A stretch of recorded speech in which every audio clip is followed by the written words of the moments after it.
खूप चांगलं गातात. त्यांचं गाणं फार आवडतं, शब्द लक्षात येत नाहीत. रावेतकरांच्या या गीतांजलीमध्ये तुमच्या लक्षात आलं असेल, शब्द आणि शब्द तुम्हाला समजला असेल. आणि तो गात असताना त्याच्या मागच्या ज्या भावना आहेत त्या फार सुंदर रीतीनं त्यांनी रागदारीमधून सादर केल्या.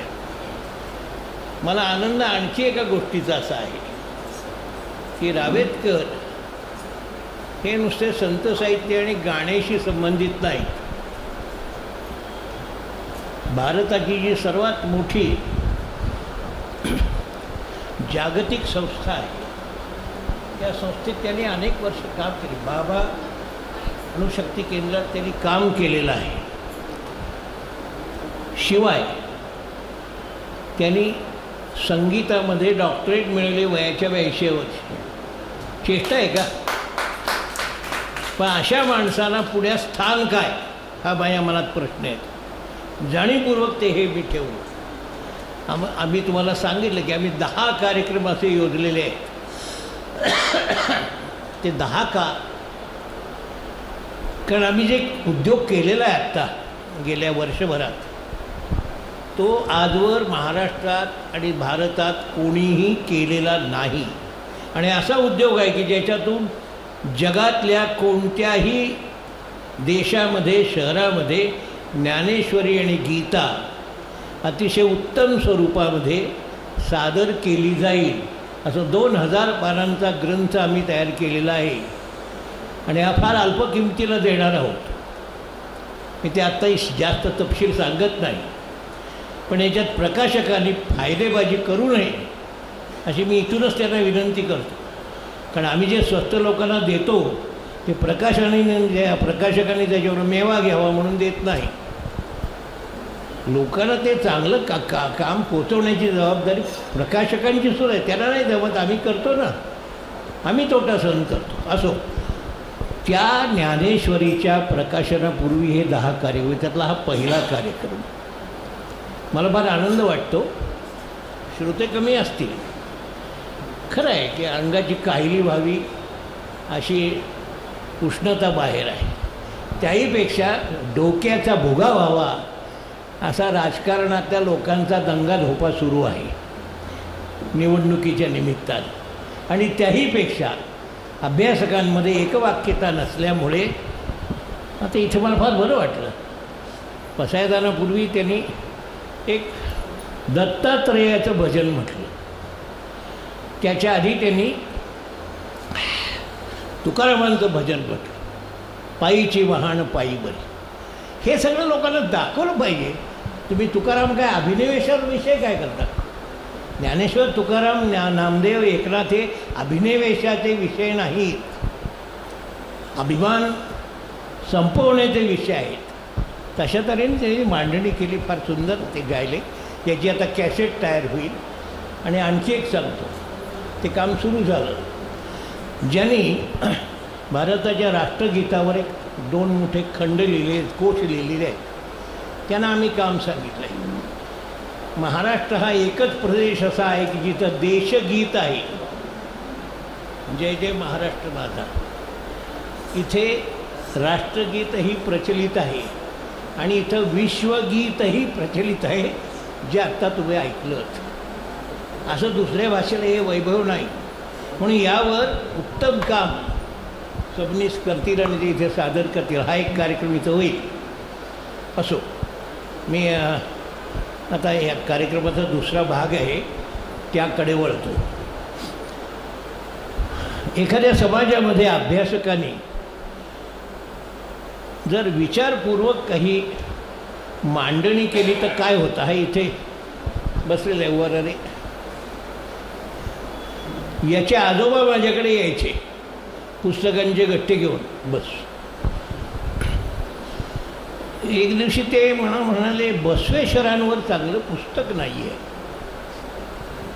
सोलापूरचं मंडळी आहेत ना कोणी? कोण आहे सोलापूरचं? कोण आले? कोणी आले होते ना सोलापूरचे? गेले का? बरं. मी म्हटलं बुवा मला साधनं पाहिजेत. मग शशिकलाताई मडकी आणि राजशेखर मडकी हे लिंगायत समाजाचे सोलापुरामधले अतिशय उत्तम असे कार्यकर्ते, ज्यांनी तिथं मोठा योगम विहार निर्माण केलेला आहे, त्यांच्यासारखं काम दुसऱ्या समाजाला करता आलेलं नाही. तर त्या काडादीनं सांगितलं आधी, नंतर या मडकीनं सांगितलं आणि मग मला साधनं मिळाली कानडी, इंग्लिश आणि मराठी. 50 वर्षापूर्वी महाराष्ट्रामध्ये पहिलं पुस्तक मी बसवेश्वरांच्यावर लिहिलं. काय घडू शकतं असं जर तुम्ही अभिनिवेश बाजूला ठेवून वस्तुस्थिती मांडणारं जर ऐतिहासिक पुस्तक लिहिलं तर काय होतं. हे पुस्तक 50 वर्षापूर्वी प्रकाशित झाल्यानंतर त्याच्या अनेक आवृत्त्या झाल्या आणि त्याचा मराठवाड्यामध्ये घरोघरी प्रचार शिक्षकांनी केला.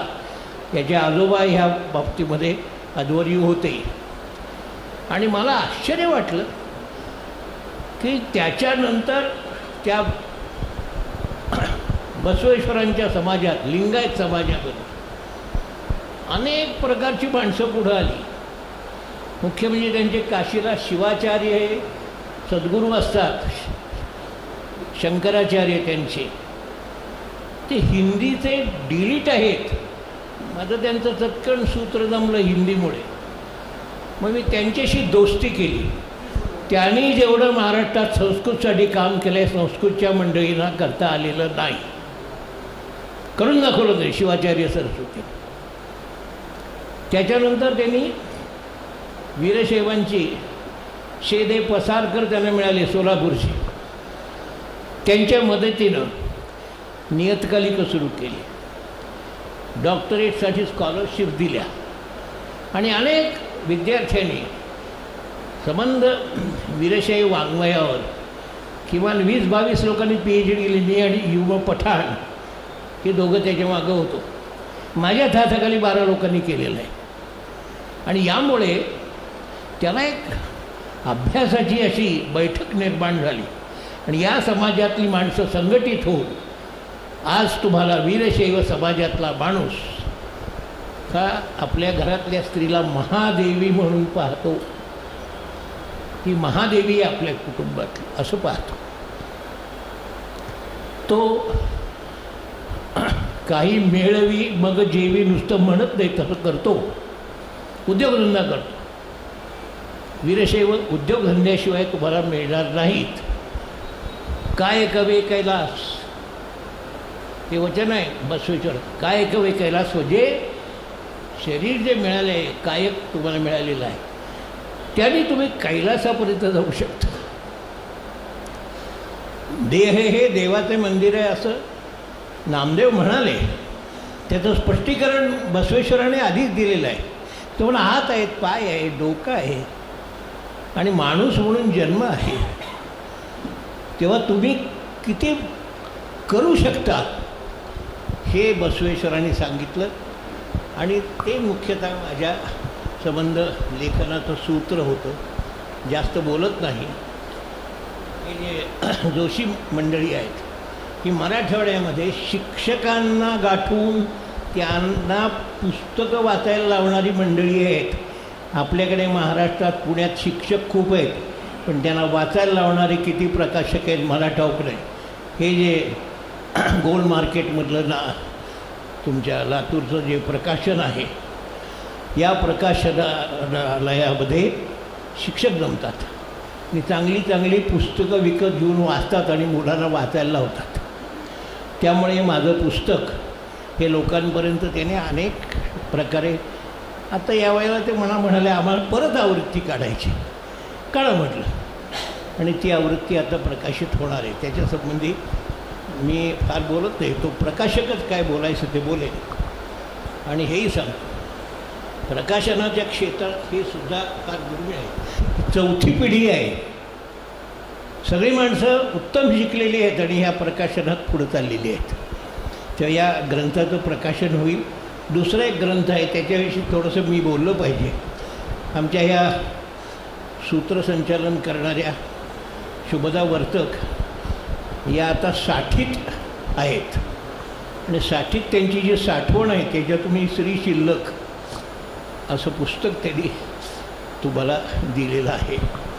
साठीतच त्यांची श्री शिल्लक तुमच्या समोर आली आहे. याच्या पुढची जी बुद्धी आहे त्यांची ती नाठी नसल्यामुळं कितीतरी चांगली पुस्तकं ते तयार करतील, त्याची ही सुरुवात आहे. त्यामुळे त्यांची ही साधारणपणे श्री शिल्लक आपण शेवटी टाकतो, त्यांनी सुरुवातच श्री शिल्लकपासून केलेली आहे. ही चांगली गोष्ट आहे. त्याच्यानंतर आणखीच एक बाई बसलेत, त्यांचं नाव आणि सगळं सांगत नाही, सगळं जरा गुपित ठेवतो. पुढच्या वेळेला त्यांचंही पुस्तक, तेही आमच्याकडे काम करणारे आहेत, त्यांनी जे वेळोवेळी लेख लिहिले चांगले, ते त्याचं पुस्तक पुढच्या समारंभात होणार आहे. आणि त्याच वेळेला देशगीत, राष्ट्रगीत आणि विश्वगीत या विषयावरचा नवा प्रकल्प सुरू होईल. आणि देशाला दाखवून देण्यात येईल की जग जर कधी एकत्र आलं तर त्याची प्रार्थना कुठली असेल तर ते पसायदार असेल. आणि म्हणून हा उद्योग इथे आता सुरू होईल. मी आता जास्त बोलत नाही, हे आनंद व्यक्त करतो की इतक्या संख्येने तुम्ही माणसं इथे आलेला आहात, बसलेला आहात.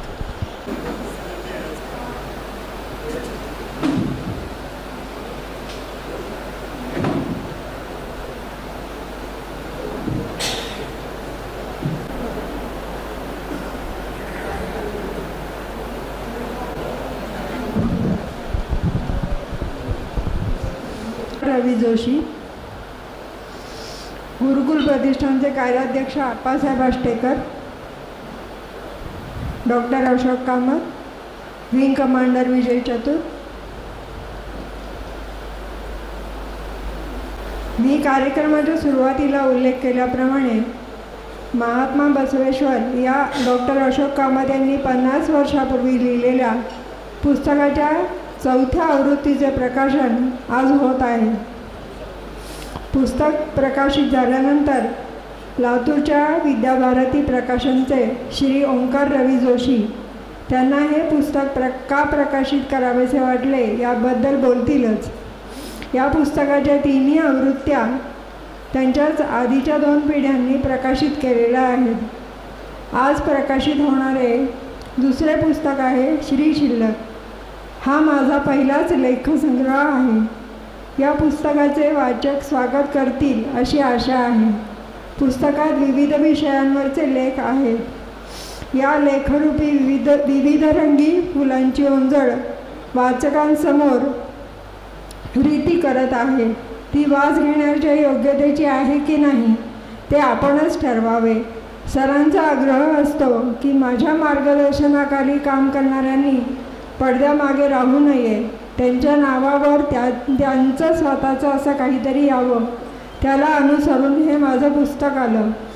आधीची 2 हिंदीतून मराठीत केलेली भाषांतरं होती, काही सहसंपादनं होती. या पुस्तकात मुख्यतः गुरुकुलच्या ज्ञानसत्रांसाठी लिहिलेली पुस्तक परीक्षणे आहेत.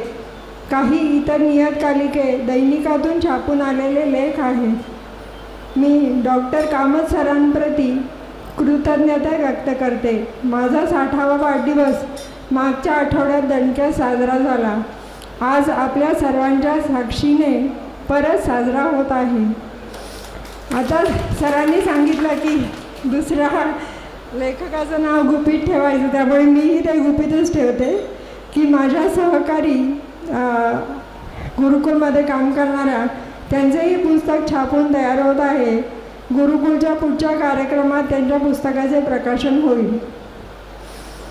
आता आपला फार वेळ न घेता मी मान्यवरांना विनंती करते की महात्मा बसवेश्वर या पुस्तकाचे आपण प्रकाशन करावे.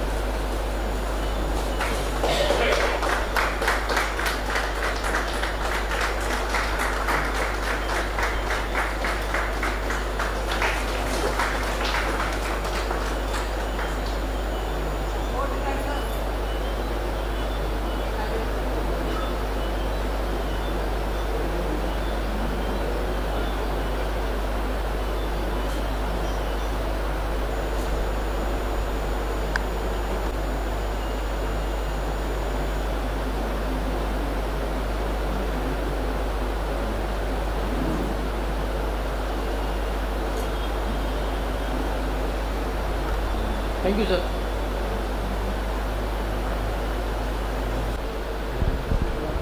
आता मान्यवरांना विनंती आहे की श्री शिल्लक या पुस्तकाचे प्रकाशन करावे.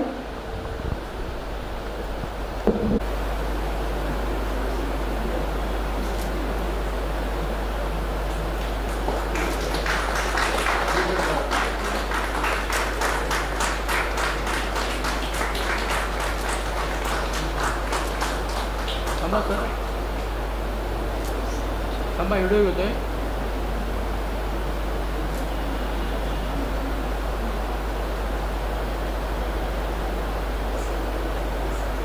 Okay sir.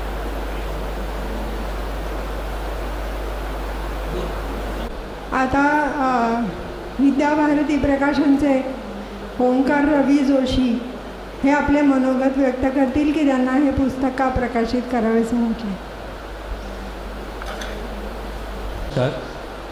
मी ओंकार रवी जोशी, विद्याभारती प्रकाशनाचे प्रकाशक रवी भानदासराव जोशी यांचा मुलगा. सध्या मी पुण्यामध्ये अभियांत्रिकीचे शिक्षण घेतो आहे आणि आम्ही हे पुस्तक का प्रकाशित केले याबद्दल माझ्या वडिलांच्या भावना मी आपल्यासमोर मांडत आहे. महात्मा बसवेश्वर, काळ, व्यक्ती, वचन, साहित्य आणि शरणकार्य हे अत्यंत अभ्यासपूर्ण लिखाण असलेले डॉक्टर अशोक कामत काकांचे पुस्तक प्रथमतः 1999मध्ये प्रकाशित झाले. माझे आजोबा व लातूर येथील प्रख्यात भारतीय पुस्तकालयाचे संस्थापक कैलासवासी भानुदासराव जोशी यांनी या पुस्तकाचा आमच्या लातूर परिसरात चांगला प्रचार प्रसार केला.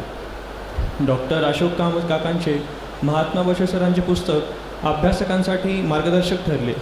अगदी कोल्हापूरपासून ते नांदेडपर्यंतच्या कर्नाटक सीमावर्ती भागात मराठी मातृभाषिक लिंगायत अर्थातच वीरशैव समाजास हे पुस्तक महात्मा बसवेश्वर समजून घेण्यासाठी मार्गदर्शक म्हणावे लागेल.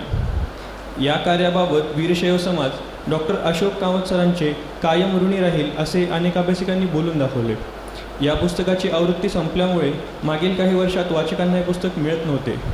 सहसा विद्याभारती प्रकाशनाच्या माध्यमातून आम्ही शैक्षणिक पुस्तकांचे प्रकाशन करतो, परंतु काही पुस्तके समाजऋण म्हणूनही प्रकाशित करतो. हे पुस्तक वाचकांसाठी अभ्यासकांसाठी कायम उपलब्ध राहावे या भूमिकेतून आम्ही या पुस्तकाची नवी आवृत्ती प्रकाशित केली. या नव्या आवृत्तीचे हक्क डॉक्टर अशोक कामत सरांनी आम्हास दिले, त्याबद्दल त्यांचे धन्यवाद. आणि हा प्रकाशनाचा कार्यक्रम घेतल्याबद्दल गुरुकुल प्रतिष्ठान आणि त्यांच्या सर्व सभासदांनाही धन्यवाद.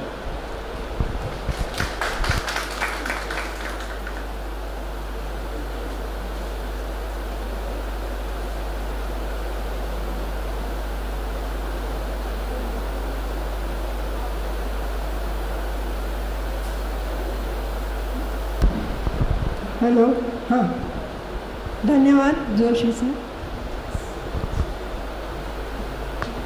आता मी डॉक्टर कामत सरांना विनंती करते.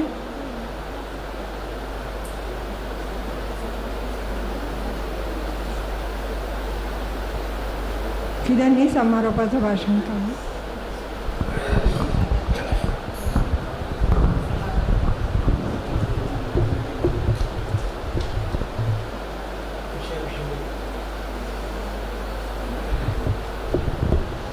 मित्र, ही जी 2 पुस्तकं झालेली आहेत ही जाताना आपण नुसती पाहू नयेत, विकत घ्यावीत, म्हणून त्याचं मूल्य कमी ठेवलेलं आहे. पहिलं पुस्तक आहे शुभदा वर्तक यांचं. मगाशी मी बोललो, पुन्हा सांगतो, वर्तक आमच्याकडे नुसतं काम करत नाहीत, त्यांच्या कामाचा मुख्य भाग चांगलं वाचन हा आहे. गुरुकुलमध्ये रोज मराठीतली चांगली पुस्तकं येत असतात, ती वाचली जातात, त्याच्यावर अभिप्राय लेखन होतं. दर महिन्याला ज्ञानसत्र असतं, त्यावेळेला त्या पुस्तकावर चर्चा होते आणि ज्यांनी लिहिलं आहे त्या माणसाला आणखी काही चांगलं काम करता यावं अशा रीतीनं सूचना दिल्या जातात. वर्तकांचं ही श्री शिल्लक याच्यापुढे वाढती राहावी. आता त्यांना मी नंतर कामं दिलेली आहेत काही, त्या थोडं संक्षेपानं लिहितात, त्याच्याऐवजी विस्तारानं लिहावं. आणि आज ह्यात आपण फार कमी पडतो असं मला वाटतं. पुस्तकं मराठीत खूप प्रकाशित होतात, पण त्याच्या किमती आवाच्या सवा असतात. शिवाय ही पुस्तकं लोकांपर्यंत जावीत यासाठी काहीही केलं जात नाही. मी 2 जे माझ्याशी संबंधित होते त्यांच्या कामाची पद्धत म्हणून सांगतो. नवजीवन भाई व्होरा नावाचे ग्रस्त होते. हे मुंबईला रंगाचे कारखानदार होते. त्यांचा मराठीशी काही संबंध नव्हता, पण आपण मुंबईमध्ये धंदा करतो, इथे पैसा मिळतो, आपण मराठीसाठी काही करावं असं त्यांना वाटलं आणि त्याने अमरेंद्र गाडगीळ यांची आपले प्रकाशन सहाय्यक म्हणून नेमणूक केली. त्या काळात, म्हणजे मी सांगतो ही 50 वर्षापूर्वीची गोष्ट आहे, 5,000 रुपये महिना देऊन कोणतंही बंधन न ठेवता तुम्ही पुण्यात राहा आणि चांगली पुस्तकं प्रकाशित करा. खर्च सगळा व्होरा अँड कंपनी करेल. गाडगिळांनी काय करावं? गाडगिळांनी लहान मुलांच्यासाठी, शालेय विद्यार्थ्यांसाठी आणि शिक्षकांसाठी जवळपास 400 पुस्तकं काढली. उत्तम मुद्रण, उत्तम छपाई, अतिशय शुद्ध अशी प्रत, असं करून त्यांनी संबंध आज जे बालसाहित्य संमेलन वगैरे काय चालतं याची सुरुवात इथून झालेली आहे. आणि त्यात अमरेंद्र गाडगीळ, मी आणि सुधाकर प्रभू हे होतो मुख्यतः. श्यामला शिरोळकर आमच्याबरोबर होत्या आणि आम्ही ती बालसाहित्य संमेलनाची चळवळही सुरू केली. गोपीनाथ तळवलकरही होते आणि नंतर पुस्तकं पुष्कळ प्रकाशित केली. मला यातलं एक सांगायचं आहे, गाडगिळांनी इतक्या कमी किमती ठेवल्या की ती पुस्तकं लोकांना बक्षीस देता यावीत अशी एक सुविधा निर्माण झाली. आणि म्हणून एखादा व्होरा, एखादा गाडगीळ हे एकत्र आले तर काय करू शकतात हे त्या पुढे ते प्रकाशन काही कारणानं त्यांच्या मुलीला नीट चालवता आलं नाही. तीही गेली बिचारी. माझी एक विद्यार्थिनी होती प्राची चिकटे. ते प्रकाशन बंद झालं. पण अशी प्रकाशनं आवश्यक आहेत. गुरुकुल त्या दृष्टीनं वाटचाल करते. आता पुन्हा ह्या 10 कार्यक्रमांकडे येतो. आम्ही जे ज्ञानेश्वरीचं काम केलेलं आहे, काय आहे ते? आधी आम्ही ह्या अप्पांची एक ज्ञानेश्वरी मुसलमान आणि दलितांसाठी तयार केली. मुसलमान ज्या भाषेत बोलतात, विशेषतः मराठवाड्यातले, आणि दलित ज्या भाषेत बोलतात आणि त्यांना जी भाषा समजते अशा भाषेत यांनी ज्ञानेश्वरी तयार केली. आणि याची पहिल्या 2 आवृत्त्या मुसलमानांनी घेऊन त्या आवृत्त्या संपल्या.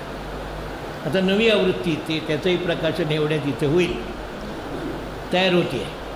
आणि आम्ही जी जुनी ज्ञानेश्वरी काढली होती, मूळ ज्ञानेश्वरी, तीही 100 रुपयामध्ये 750 पानाचं पुस्तक आमचं छापून तयार होत आहे. मराठी ज्ञानेश्वरी मूळ आणि गीता ज्ञानेश्वरी हिंदी ही घेऊन गावोगावी जाऊन प्रवचनकारांनी हिंदीतून हे सगळं समजून सांगावं अशी आमची धारणा आहे. त्या दृष्टीने हे सगळे उद्योग आता चालू आहेत. अशा या 10 कार्यक्रमांची सांगता त्या मोठ्या ग्रंथाच्या प्रकार. हा ग्रंथ तयार आहे, छापून तयार आहे, पण आम्हाला घाईघाईनं काही करायचं नाही. निवडणुकीच्या काळात कोणाला तरी सोट्या मसोबाला शेंदूर फासायचा असलं काही आमच्याकडे नाही आहे. आम्ही याच्यासाठी अभ्यासक, विशेषतः तरुण पिढीतले नवे अभ्यासक आधी एकवटत आहोत आणि मग त्यांचा मेळावा हा त्या समारंभाचं ते वैशिष्ट्य ठरेल. तुमच्या माहितीसाठी एवढंच सांगतो की जे उत्तर प्रदेशचे अतिशय कर्तबगार असे मुख्यमंत्री आहेत, त्यांच्याशी माझं बोलणं झालं. ते म्हणले ह्याच्या 1000 प्रती उत्तर प्रदेश सरकार विकत घेऊन तिथल्या लायब्ररीजला देईल. अशी माणसं आहेत. काम तसं पाहिजे. आणि मुख्य म्हणजे त्याच्यामागं काहीतरी चांगली दृष्टी पाहिजे. त्या दृष्टीनं ते चाललं आहे. आणखी एका गोष्टीचा मी उल्लेख करतो. हे जे सभागृह आहे, इथं हा कार्यक्रम होणं हे अतिशय औचित्याचं आहे. कोण होते? स्वरूपानंद. हा स्वरूपानंदांविषयी बोलणारी बरीच मंडळी आहेत, त्यांच्या नावानं काही संस्था आहेत. इथे सुद्धा प्रत्येक गोष्टीला स्वरूपानंदांचं नाव दिल्याचं तुम्हाला दिसेल. दुकानाला इथे नाव आहे, वस्तूंना नाव आहे. पण स्वरूपानंदांचं मला जे माहीत आहे ते वैशिष्ट्य असं, हे तुम्हाला माहिती नसेल. स्वरूपानंद याच पुण्यात राहत होते. ते टिळक महाविद्यालयामध्ये शिकत होते. ते दत्तोबाबन पोतदारांचे लेखनिक होते. हे सगळे मी पाहिलेलं आहे. आणि स्वरूपानंदांनी पुढे तुरुंगवासही भोगला. पण त्यांनी तिथं पाहिलं सगळी माणसं राजकारणातून राजकारण याच्या पलीकडे काही जात नाहीत. आपला हा प्रांत नाही म्हणजे त्यांनी सोडून दिलं आणि ते पावसला जाऊन देसाईंच्या घरात राहिले. आणि आयुष्यभर त्यांनी स्वरूपाचा शोध घेतला आणि इतरांनाही शोध घ्यायला लावला.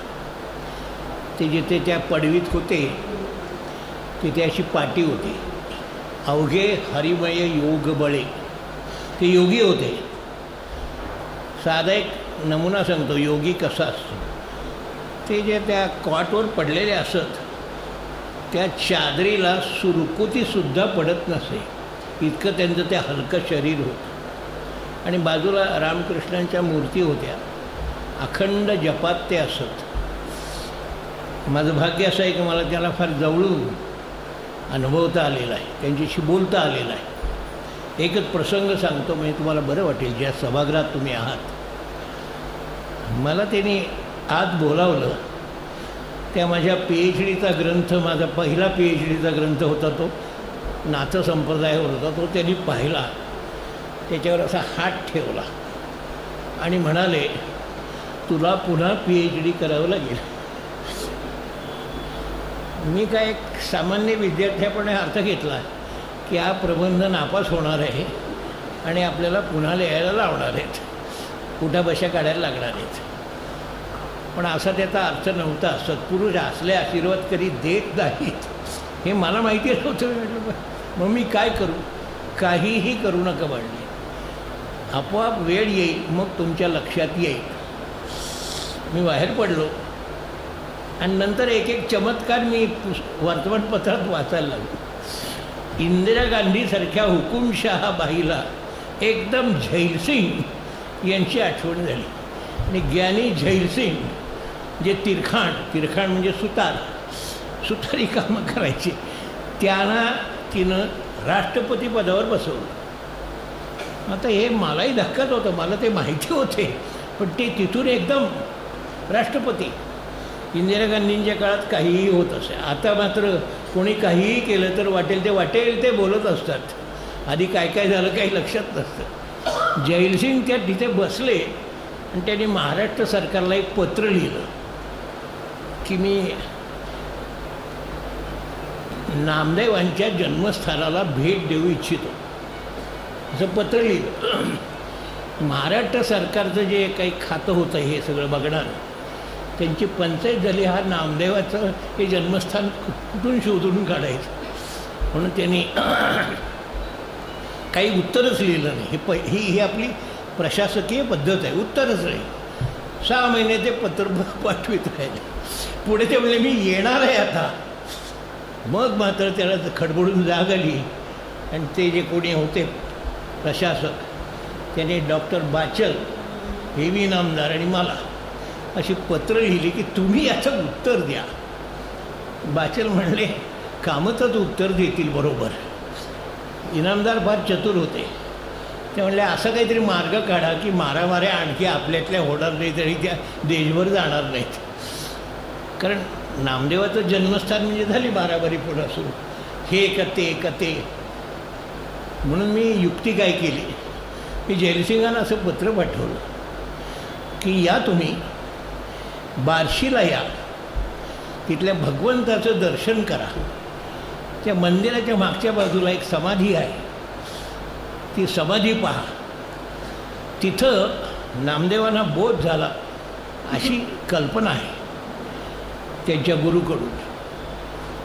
तेव्हा ते तुम्ही बघा आणि तिथून तुम्ही पंढरपूरला या. पंढरपूर हे सगळ्या संतांचं माहेर आहे. तेव्हा तुम्ही तिथे आलात की आणखी वेगळं गाव शोधण्याचं कारण नाही. ते तिथे आले, मी त्याचा साक्षीदार आहे. त्यावेळेला सुशीलकुमार शिंदे हे सांस्कृतिक खात्याचे मंत्री होते. मी शिंदे आणि बाचल असे दोन त्यांच्या बाजूला आणि हे निघालो. हे घडलेलं आहे बरं का. पंढरपुरात दगड आले, दगड. राष्ट्रपतींच्या अंगावर दगड आले. नाना प्रकारचा बडव्यांनी उद्योग केला. त्यांचं काही वेगळंच म्हणणं होतं. मग आम्ही कसं तरी ते सांभाळून घेतलं. ते एकदम म्हणले ह्या कोई चय्यर आहे क्या. ते शिंदेच्या लक्षात आलं नाही चय्यर म्हणजे काय. मला लक्षात आलं ते पंजाबी लोक चय्यर म्हणजे चेअरला चय्यर म्हणतात. ते म्हणलं नाही आहे, शुरू कर दो, ऐलान कर दो, मैं पैसा दूंगा. मी तिथे जाहीर केलं. हे म्हणतात महाराष्ट्रात नामदेव चेअर तयार होईल. राम ताकोले हे माझे स्नेही होते, त्यावेळेस कुलगुरू होते इथे. त्यांना फोन केला, असं असं म्हणतायत. ताकोले फार प्रशासनात चतुर होते. त्यांनी वर्तमानपत्रच देऊन टाकलं की राष्ट्रपतींनी घोषणा केली त्याप्रमाणे पुणे विद्यापीठात नामदेव अध्यासन सुरू होणार आहे. त्यावेळेचे जे EC मेंबर्स होते फार हुशार होते, नावं घेत नाही. त्यांनी वर्तमानपत्रात जाहिरात दिली. ही छापलेली जाहिरात आहे. नामदेवाचा प्राध्यापक कंत्राट पद्धतीने नेमणे आहे अशी जाहिरात दिली पुणे विद्यापीठाच्या EC मेंबर्सनी. आणि ते आलं छापून. माझ्याकडे आले एक आहेत ते अजून डॉक्टर पुंडे, स्नेही होते माझी त्यावेळेला खूप चांगलं वागत असं. ते म्हणजे तुमच्यासाठी चांदीचं ताट वाढून आलेलं आहे, हे तुम्हाला मिळणार आहे नक्की. दुसरं कोण आहे म्हणले ह्या विषयावर काम केलेलं माणूस. आणि मग बाकीचे तपशील सांगत नाही. नामदेव अध्यासन आलं. मी तिथे बसलो 22 वर्ष. सरकारकडनं एक आदला न घेता विद्यापीठात कसं डिपार्टमेंट चालवावं मी करून दाखवलेलं आहे. शक्य आहे. संत साहित्य हे आमचं, याला सरकारी एक अनुदानाचा एक पैसा आम्ही मागत नाही, मिळवत नाही, आम्हाला नको आहे. लोकाशाहीने हे चालतं. आमच्या आप्पा आष्टेकरांसारखी माणसं आहेत, ते आपला सगळा मान सन्मान विसरून आमच्यात मिसळतात आणि पैसा गोळा करतात लोकांकडे. लोकाशाहीने चाललं पाहिजे. संतांचं काम लोकाशाहीनेच झालेलं आहे. हे जर झालं तर जो भलत्याच आश्रयांची आपल्याला सवय झालेली आहे त्याच्यातून आपली सुटका होईल आणि चांगली माणसं चांगली कामं करत राहतील की लोकांसमोर येत राहतील. मी जास्त बोलत नाही. आज माझ्या ह्या पुस्तकाचं पुनर्प्रकाशन झालं. याबद्दल आणखी एक पुस्तक आहे, तुम्हाला हे ऐकून धक्का बसेल. माझ्या डोक्यात असा एक विचार सारखा होता की साधे गुरुजींनी आत्महत्या का केली. मी गप्रप्रधानांना विचारलं, त्यांचा माझा फार चांगला स्नेह होता. तेवढं मला माहिती आहे बुवा त्याने आत्महत्या का केली. म्हटलं तुमच्यापैकी कोणाला माहीत आहे. नाही म्हणाले तसं काय केली त्याने आत्महत्या. मी संशोधक आहे. मी सगळी साधनं जमा केली आणि एक पुस्तक लिहिलं साने गुरुजी या नावाचं. याच लोकांनी ते प्रकाशित केलं. त्याच्याही आवृत्त्या झाल्या. आता नवी आवृत्ती काढतायत. माझ्या पुस्तकाचा विषय आहे साने गुरुजींना गोळ्या खाऊन मरावंसं का वाटलं. मी लिहिल्यानंतर प्रधानांना वाचायला दिलं. अरे म्हणे तू हे सगळं काय लिहिलंयस. कुठं खोटं आहे का. खोटं नाही म्हणा. हे खरं आम्ही मग बोलायला पाहिजे, लिहायला पाहिजे, ते तू लिहिलंस. त्यांनी माझ्या पुस्तकाची पाठराखणी केली. त्याची नवी आवृत्ती आता इथे होईल आणि त्यावेळेला मी सगळ्या समाजवादी मंडळींना बोलवणार आहे. या तुम्ही.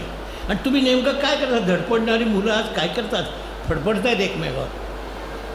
धडपडणारी मुलं ते म्हणवत होते स्वतःला, ते लोक आता त्यांची नावं सगळी घेत नाही. आज जी कोणी म्हणवतात त्यांना बोलवणार आणि ते पुस्तक त्यांच्यासमोर ठेवणार आहे. ते पुढचा समारंभात ते होईल. पण मला आनंद असा आहे की लातूरचा एक प्रकाश शिक्षकांपर्यंत पोहोचतो. चांगली पुस्तकं त्यांना देतो, वाचायला लावतो, मुलांना वाचायला लावतो. आणि त्यांच्या 4थ्या पिढीतला माणूस हा इथं उत्तम शिक्षण घेतो आहे, हा CA आहे. हा मनुष्य हे काम करण्यासाठी येतो, सामान्य गोष्ट ही नाही. पुण्याने याच्यातून काही घ्यावं असंच हे आहे. मला याचा अतिशय आनंद आहे. वर्तकांचं पुस्तक झालं त्याचा अधिक आनंद आहे. माझ्या पुस्तकाची आवृत्ती निघाली, नवी आवृत्ती आणखी कोणी काढली, आणि असं पुस्तक की ज्या पुस्तकातून सामान्य माणसाला तो विषय सगळा नीट समजला पाहिजे. त्या माणसाचा काळ, त्या काळाला दिलेलं त्याने आव्हान, त्या आव्हानातून त्यांनी केलेली कामगिरी आणि त्या कामगिरीचा समाजात झालेला परिणाम, असं पुस्तक लिहिलं जर कोणी तर मला फार आनंद वाटेल. मी जास्त बोलत नाही. तुमच्या या उपस्थितीबद्दल मी तुमचं मनापासून काय म्हणू, आभार मी नाही मानणार, कौतुक करतो. बाहेर बघण्यासारखं यावेळेला खूप असतं, पण तुम्ही इथे आलात त्यामुळे मला याचा आनंद आहे. आता याच्या पुढच्या ज्या सूचना आहेत त्या वर्तक आणि आमच्या मोने देतील. माझ्या सहकारी आरती मोने यांना मी आभार प्रदर्शन करण्यासाठी आमंत्रित करते.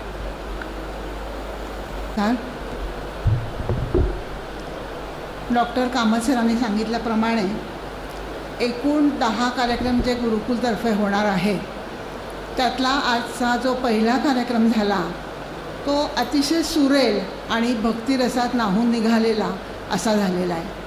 मी यासाठी डॉक्टर रावेतकर यांचे मनापासून खूप आभार मानते. अतिशय सुरेल आणि अभंगांची निवड अतिशय सुंदर होती.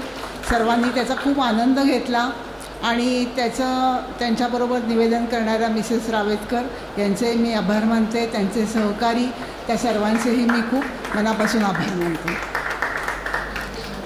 संगीताच्या नंतर साहित्य हे गुरुकुलचं दुसरं आहे गोष्ट महत्त्वाची. त्यामध्ये बसवेश्वरांविषयीचं सरांच्या पुस्तकाचं 4थ्या आवृत्तीचं प्रकाशन आज इथे होत आहे. हा खूप आनंदाचा भाग आहे. एखाद्या पुस्तकाची 4थी आवृत्ती निघणं हा किती अभिमानाची गोष्ट आहे आपण जाणता. तर त्याबद्दल सरांचं काही मी अभिनंदन करते फक्त, पण आणि सर्वांनी टाळ्या वाजून आपण त्यांचं अभिनंदन करू. आमच्या सहकारी शुभदा वर्तक यांच्या स्वतःच्या श्री शिल्लक या पुस्तकाचंही आज इथे प्रकाशन झालं. त्यांची अशीच पुस्तकं यापुढेही गुरुकुलतर्फे प्रकाशित व्हावी अशा शुभेच्छा मी त्यांना देते. आणि आज या कार्यक्रमासाठी आपण सर्वजण उपस्थित राहिलात त्याबद्दल आपल्या सर्वांचे मी मनापासून आभार मानते. व्यासपीठावरील सर्वांचेही मी खूप मनापासून आभार मानते. यानंतर भोजनाचा कार्यक्रम आहे, त्याचा आस्वाद सर्वांनी घ्यावा.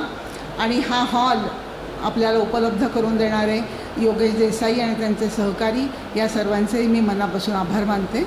धन्यवाद.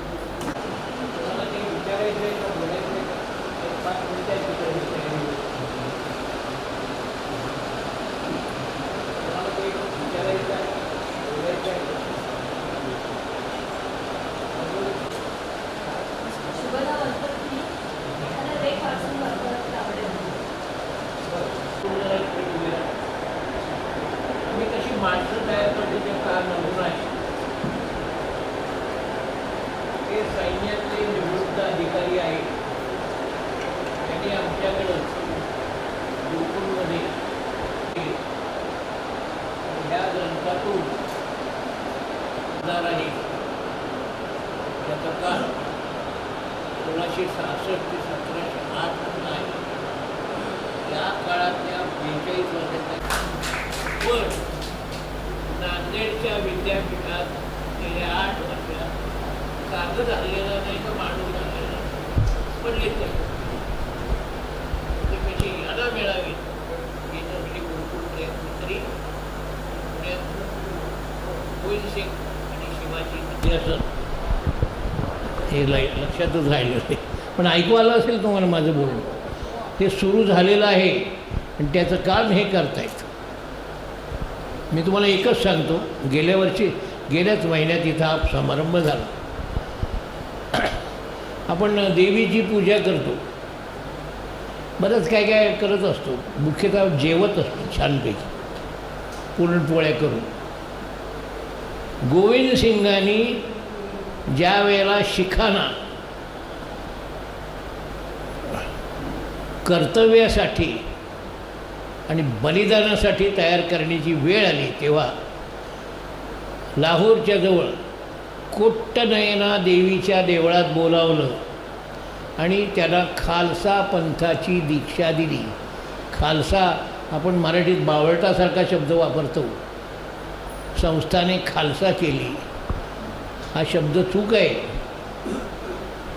किंवा निखालस खोटं बोलतायत, हे खोटं आहे, हे बरोबर नाही.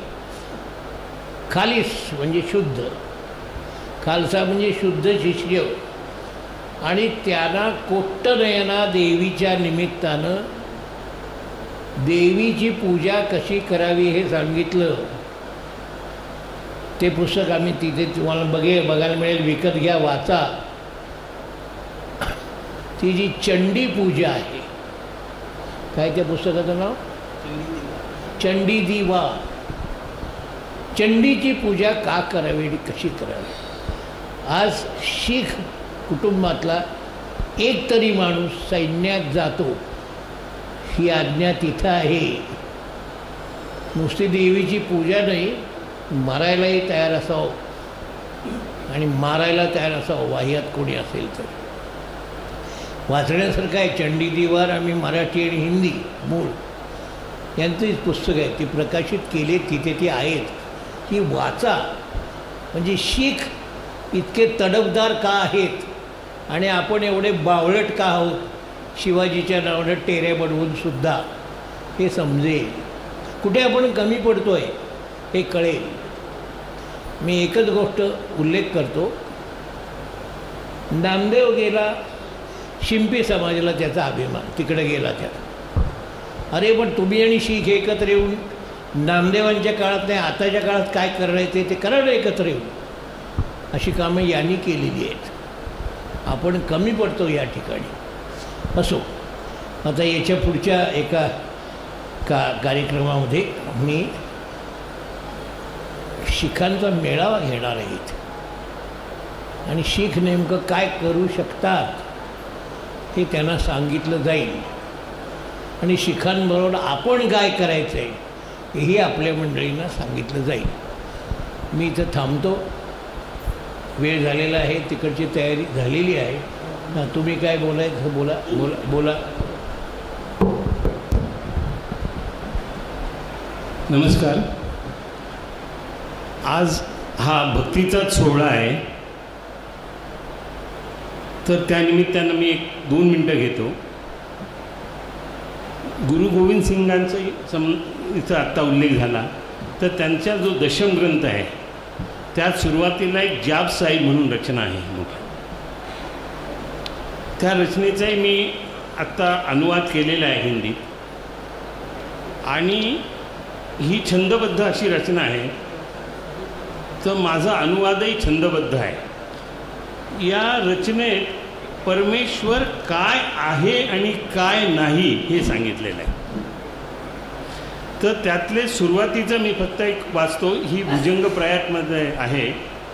नमस्तं अकाले नमस्तं कृपाले नमस्तं अरूपे नमस्तं अनूपे नमस्तं अभेशे नमस्तं अभाष्ये नमस्तं अकाये नमस्तं अजाये नमस्तं अकर्मे नमस्तं अधर्मे नमस्तं अनामे नमस्तं अधामे नमस्तं अजीते नमस्तं अभीते नमस्तं अबाहे नमस्तं अढाये नमस्तं अनामे नमस्तं अकामे नमस्तं अभूते नमस्तं अघाते नमस्तं अकम्पे नमस्तं अभूते नमस्तं अलोके नमस्तं अशोके. धन्यवाद.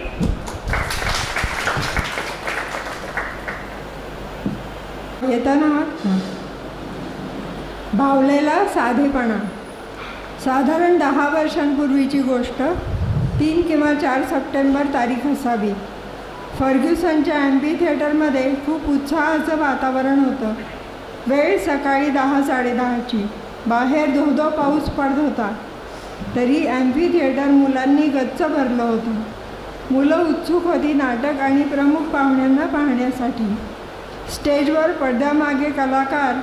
पावसाच्या पार्श्वभूमीवर मुलांचा प्रतिसाद कसा काय असेल आणि प्रमुख पाहुणे वेळेवर येतील ना या चिंतेत होते. मुलांच्या कलकलाटानं हॉल गच्च भरला आहे हे कलाकारांना कळलं. आता प्रतीक्षा फक्त प्रमुख पाहुण्यांची. इतका वेळ बंद असलेले हॉलमधले दिवे फटाफट लागले. कॅमेऱ्यांचे फ्लॅश चमकले. फर्ग्युसनच्या प्राध्यापकांसमवेत प्रमुख पाहुण्या सुधा मूर्ती यांचं आगमन झालं. प्रवेश करता करता त्यांचं लक्ष शेवटच्या रांगेत कडेच्या खुर्चीत बसलेल्या माझ्याकडे गेलं. मुलांच्या रंगीबेरंगी घोळक्यात ही प्रौढ वयाची बाई कुठून आली असं त्यांना वाटलं असावं. त्या माझ्याजवळ आल्या. माझे दोन्ही हात हातात घेऊन प्रसन्न हसत मला विचारलं, तुम्ही मराठी संस्कृतमध्ये पुढे काही शिकता आहात की शिकवता आहात? आश्चर्याच्या धक्क्यातून कसे बसे सावरत उभे राहत मी म्हटलं, नाही हो, या नाटकात माझी मुलगी काम करते. त्या म्हणाल्या, आजीचं की नातीचं? मी म्हटलं आजीचं. त्यावर त्या प्रसन्न हसल्या. हे सगळं क्षणार्धात घडलं. मला बरंच काही बोलावंसं वाटत होतं, पण ते मनातच राहिलं. मी प्रभावित झाले त्यांच्या प्रसन्न व्यक्तिमत्वानं. त्या उत्तम मराठी बोलू शकतात हे मला तेव्हाच कळलं. फिक्कट केशरी रंगाची सिल्कची साडी नेसलेल्या, केसात फुलं माळलेल्या, हसऱ्या चेहऱ्याच्या सुधा मूर्ती मला आपल्यातल्याच वाटल्या. आपण कोणी मोठ्या आहोत असा अभिनिवेश त्यांच्या वागण्या बोलण्यात कुठेही नव्हता. टाळ्यांच्या कडकडाटात मुलांनी त्यांचं स्वागत केलं आणि त्या स्थानापन्न झाल्या. त्यांच्या शिक्षणाला वय नसतं या कथेवर आधारित एकांकिका फर्ग्युसनच्या विद्यार्थ्यांनी फिरोदिया करंडक या स्पर्धेसाठी बसवली होती. त्यात या एकांकिकेला सांघिक 2रं आणि वैयक्तिक 10-12 अशी बरीच बक्षिसे मिळाली होती.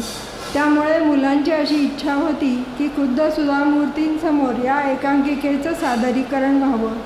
तो योग आज जुळून आला होता. कलाकारांनी भरपूर मेहनत घेतल्यामुळे एकांकिका उत्तमरित्या सादर झाली. सादरीकरणानंतर सुधा मूर्ती फर्ग्युसनच्या प्राचार्यांसह स्टेजवर आल्या.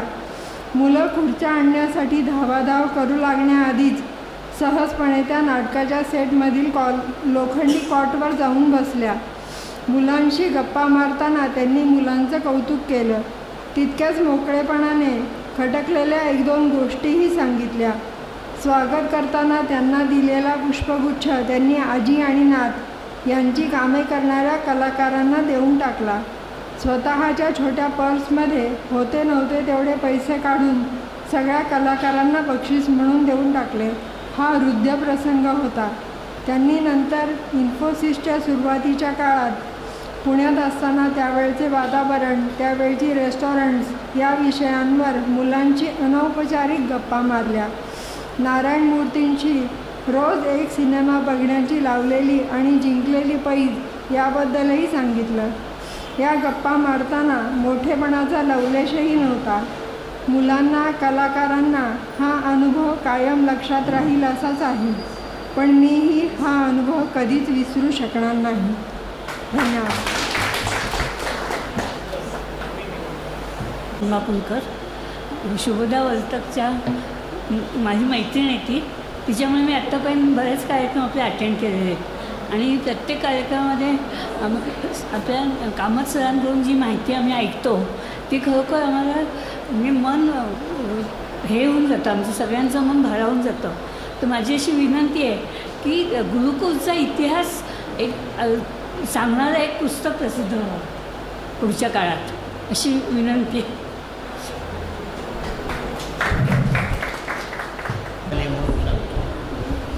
गुरुकुलचा इतिहास लिहिला जाईलच, तो अजून घडतो आहे. तेव्हा तो घडता घडता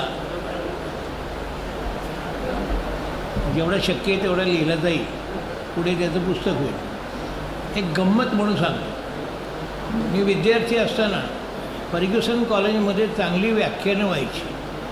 तिथले प्रिन्सिपॉलही जबरदस्त असायचे, सगळं छान असायचं. ॲम्फी थिएटर हे भरलेलं असायचं व्याख्यानासाठी. एकदा तसंच मी गेलो आणि नासी फडके यांचं व्याख्यान होतं. नासी फडकेंचं व्याख्यान ऐकलेले तुमच्यापैकी किती लोक आहेत इथे? गाडगीळ आहेत.